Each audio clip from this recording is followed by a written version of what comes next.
নমস্কার বন্ধুরা, চলে আসলাম আবার একটা রান্নার ভিডিও নিয়ে। আপনারা রান্নাটা দেখুন, ভীষণ ভালো লাগবে। তো এখানে আমি তেলের মধ্যে কালো জিরে দিয়ে নিয়েছি। কালো জিরেটা যখন ভাজা হয়ে গেল, তখন আমি কি করলাম, এখানে ইলিশ মাছের মধ্যে পোস্ত কাঁচা লঙ্কা বাটা একসাথে ছিল, আর লবণ হলুদ মাখিয়ে সেটা দিয়ে দিলাম। একটা টমেটো চিড়ে দিয়ে দিয়েছি, আর দুটো কাঁচা লঙ্কাও দিয়ে দিলাম। দিয়ে একটু মাছগুলো একটু উল্টে নেব। উল্টে নেওয়ার পরে এখানে একটা মশলা রেখেছি আমি। সেখানে ছিল এই যে লবণ, হলুদ আর একটু সামান্য চিনি। আমরা সব কিছুতে একটু চিনি দিই, চিনি দিলে না খেতে ভালো লাগে। সব রান্নাতে জল দিয়ে এটা গুলে নিয়ে দিয়ে দেবো। আর কিছুটা পোস্ত বাটা ছিল, আমরা সেই পোস্ত বাটাটাও দিয়ে দেবো। দিয়ে এবার সুন্দর করে এটাকে কষিয়ে নেব।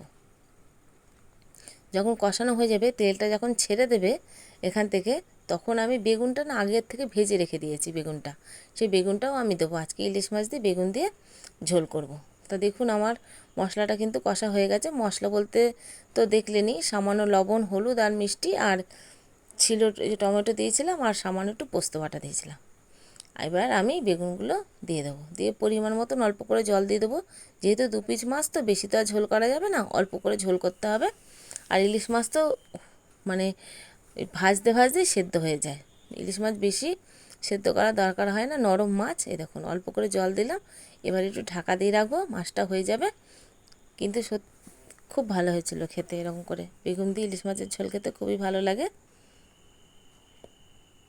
তার সঙ্গে কাঁচা লঙ্কা চিড়ে ভাত দিয়ে মেখে খেলে ভীষণ ভালো লাগে। এবার দেখুন ঢাকাটা তুলে দিলাম। মাছটা আমার, ঝোলটা আমার হয়ে গেছে। রান্নাটা আমার কেমন হলো অবশ্য করে আপনারা কিন্তু কমেন্ট করে জানাবেন।